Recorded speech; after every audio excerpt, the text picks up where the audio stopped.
Dear students, what I am going to teach you today is the S block elements.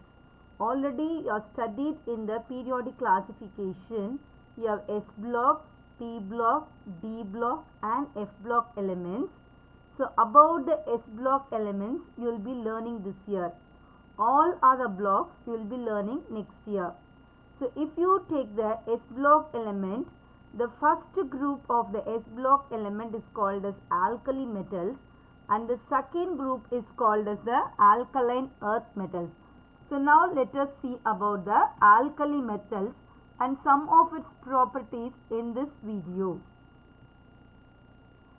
So the elements belong to the group 1 and group 2 in the modern periodic table is called as the S block elements. These contains alkali and alkaline earth metals. Here let us study about some of the properties, uses and its compounds and some biological importance of these elements. What is meant by alkali? Alkali is derived from the word alkali, which means ashes. So that means most of these elements are the compound of the ashes, I can say. If you take the potassium, in its name itself it have potash. Potash means which is the main component of the plant ashes after it was burnt. So the alkali metals are some of lithium, sodium, potassium, rubidium, cesium and francium. These metals are generally soft and they are highly reactive. Soft in the sense this can be, though we say metals, these metals can be cut even with the knife. The sodium, it can be cut easily with the knife. They forms the oxides and hydroxides. So they are basic in nature. They will form the oxide, that is sodium oxide, potassium oxide, like that. When water is reacted with that, they will give the hydroxide, showing it is basic in nature. And an important thing, I told this is more reactive. Usually the sodium is stored in the kerosene. Why it is stored in the kerosene?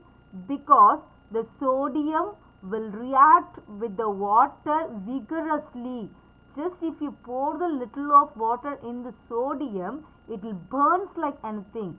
So it will burns and to form the sodium hydroxide.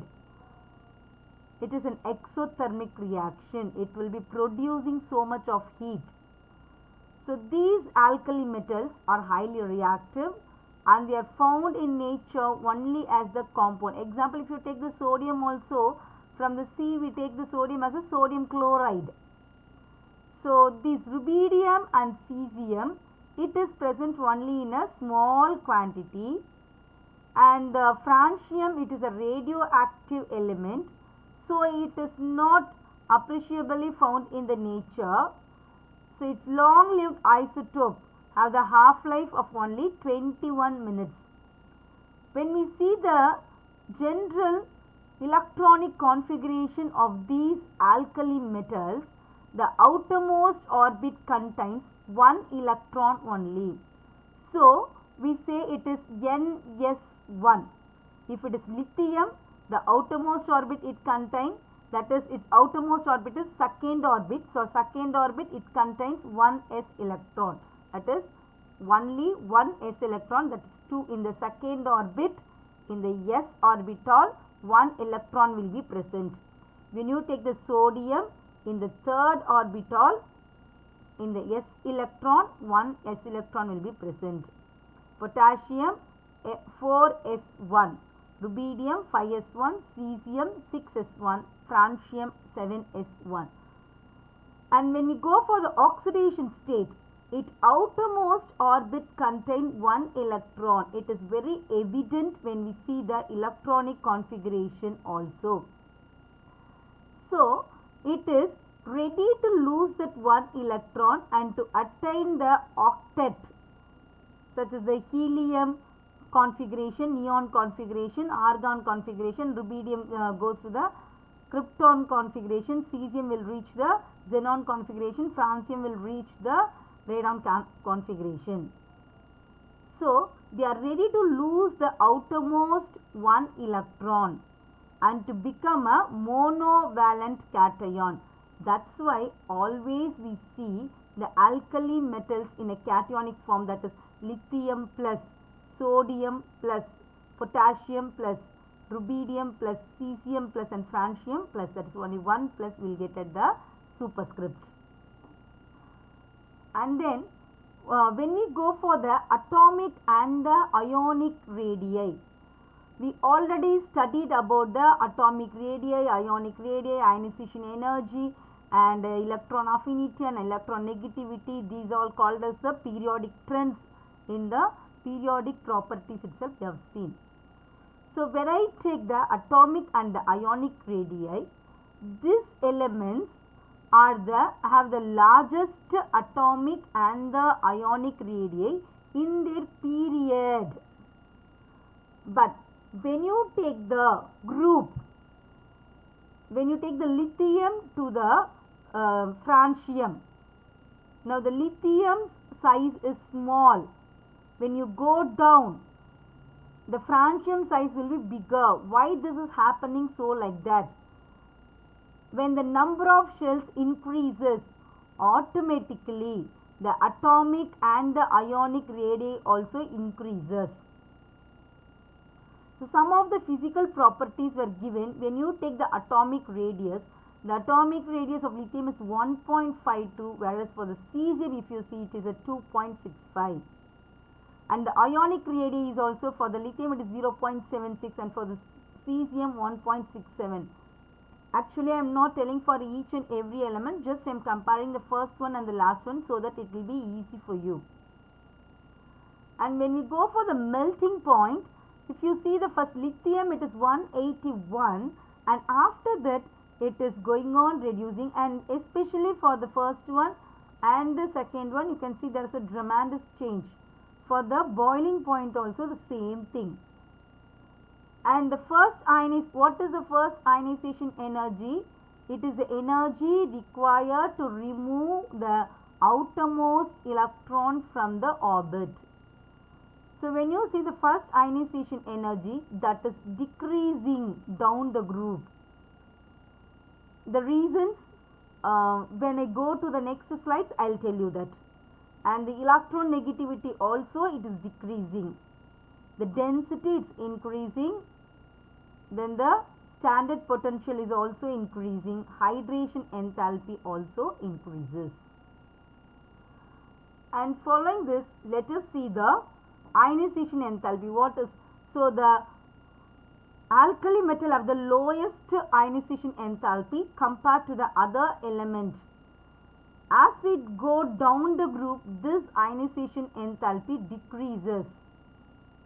Why the ionization enthalpy decreases? This is because the size of the atom increases, so it is easy to remove an electron from the outermost orbit even due to the inner shells. The number of inner shells is going on increases, so that the the screening effect is also increased. The electron and the nucleus is screened. The electron in the outermost orbit is screened by the number of inner shells present in between the nucleus and the outermost electron. So, when the number of inner shells increases, it will increase the screening effect, so that it is very easy for an electron to be removed from the outermost orbit. So, when we go down the group, the ionization enthalpy decreases. This is for the first ionization energy. When we go for the second ionization energy, the alkali metal second ionization energy or enthalpy is very high. Why it is so like that?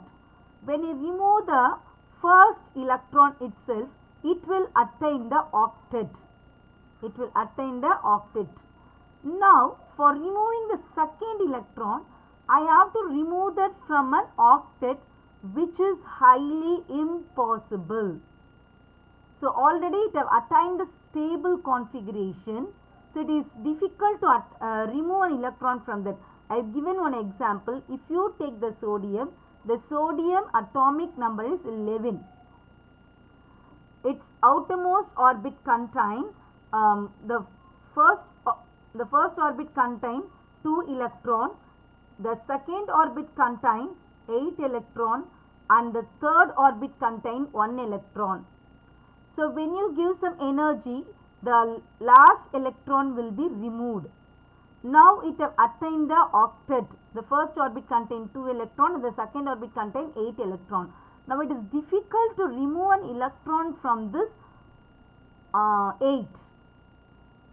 So the second ionization enthalpy of an alkali metals is very, very high. And now let us see the hydration enthalpy. The lithium salts, if you take, they are more soluble than the other salts of the group 1. Example, if you take a lithium chlorate, it is 12 times more soluble than the sodium chlorate, which is the next element present to the lithium. If you go with the other salts like the potassium chlorate, rubidium chlorate and cesium chlorate, their solubility is just 10 to the power of -3, that is divided by 1000 times that of the lithium chlorate. Why this is so like that? The high solubility of the lithium is due to the small size of the lithium comparing the other. So this is due to the strong solvation of a small size of the lithium ion. When we go for the electronegativity, the alkali metals have smaller value of electronegativity than the other element in the periodic table. For example, if you take the lithium in the P block, it contains the oxygen, fluorine. If you compare with this oxygen, fluorine, which are all present at the last of the periodic table, its electronegativity is comparatively small. So when they react with the element, they will produce the ionic compound. If they have the high electronegativity, then they will produce the covalent compound. So these alkali metals as well as the alkaline earth metals, they will produce the ionic compound. For example, when you take a sodium, which is the alkali, when it reacts with the halogen, example chlorine, when the sodium and the chlorine reacts, it will give us sodium chloride, which is a ionic salt. How I say it is ionic salt? Because it will become a sodium ion and chloride ion, Na plus and Cl minus. And next, an interesting thing is, this will give a colors in the flames. The lithium, just take the salt of the alkali metals and make it as a paste with the concentrated hydrochloric acid and show that in the flame. In that flame, if it gives a crimson red color, then I can say the salt I have taken is a lithium salt. If it gives yellow color, then the salt I have taken is a sodium salt. If it gives a lilac means it's nothing but the violet color, then the salt I have taken is a potassium salt. If it gives a reddish violet color, then it is a rubidium salt. If it is a blue color, then it's a cesium salt. So how I am getting these colors? So just I am mixing the salt, the metallic salt, the alkali metallic salts with the concentrated hydrochloric acid, and I am showing that in the flame it is giving the color. How it is giving color? The heat in the flame, it will take the valence electron to the excited level. When it's go to the excited energy level and when it's come back to the actual energy level, the excess energy will be emitted as a light. So according to the wavelength it is taking in the visible region, we will get the respective colors. Then let us go to the what is the diagonal relationship. If you take the first element of this, not only for the alkali metals and the alkaline earth metals, it can be also applicable for the other elements also. So if you take the first element in the respective group, it will be differ from the other elements in its group, but it will be resembling the element which is diagonally present to that. Example, if you take the lithium, lithium is an alkali metal. So instead of resembling like the other alkali metals, it will resemble like the magnesium which is present diagonally to that in the second group. So this is called as the diagonal relationship. So see here, this is the periodic table. Here this is the S block element, S1 block element, that is alkali metals. This is alkaline earth metals. If you take the lithium, lithium instead of resembling the sodium, potassium, rubidium, cesium, francium, it will be resemble like the element which is present diagonally to that, that is the magnesium. I have shown taken it as a small box and have shown that. So the lithium will resemble like a magnesium. So this is called as the diagonal relationship. So due to this diagonal relationship, this lithium, the first element properties will be little bit different than the other properties, other elements in that particular group. So let us see what are they. So the distinctive, why this lithium ion is different, because that is due to the smaller size, high polarizing power and high hydration energy and non-availability of the d orbital. What is meant by non-availability of the d orbital? If you take the lithium, lithium is present in the second period. So second period contains only s and the p orbital. If you take the third period only, the third period contains s orbital, p orbital and d orbital. So due to this only, it is having a different behavior. Now let us see what are all the, how in what cases the alkali metals differs from the lithium differs from the alkali metals. When you take the alkali metals, it is, they are soft, they have low melting point and low boiling point. But when you take the lithium, lithium is hard, it is high melting and boiling point. And lithium is less reactive, whereas the other elements are more reactive. How I say it is a less reactive? When you take the oxygen with lithium, the oxygen will give only oxide. But with other alkalis, it will give peroxide as well as the superoxides. And this reacts with the nitrogen to give the nitride, lithium nitride. But other elements in the alkali group, they will not react with the nitrogen. So with bromine, the lithium react very slowly, but the other elements, they will react very fastly or violently. Then they will react with the carbon to form the ionic carbide, but they do not react with the carbon directly, but they can react with the carbon compounds such as the acetylene, etc. So the lithium nitrate decomposes to give its oxides. So but here the other nitrates will give the nitrite. They'll decompose to give the nitrite, not the oxides. And now how it is similar to the element magnesium. It is diagonally similar to the element magnesium. So how it is so like that. So both lithium and magnesium are harder than other elements in their respective groups. Comparing the alkali metals and the lithium, alkali is harder. Comparing the alkaline earth metals and the magnesium, magnesium is harder than the other elements. Then the lithium and magnesium react slowly with water. Their oxides and hydroxides are much soluble and their hydroxide decomposes on heating. So this lithium hydroxide and the magnesium hydroxide, they'll decompose to give its oxides. Then both they form the nitride by the direct combination of nitrogen, which the alkali metals or alkaline earth metals, they will not do so. And they will not give any superoxide or the peroxides. They will form only oxides, lithium oxide, magnesium oxide. They will not form the lithium peroxide or magnesium peroxide like that, superoxides. Then the carbonate of lithium and magnesium decomposes upon heating to give the respective oxides and carbon dioxides, which then they will not form the bicarbonate.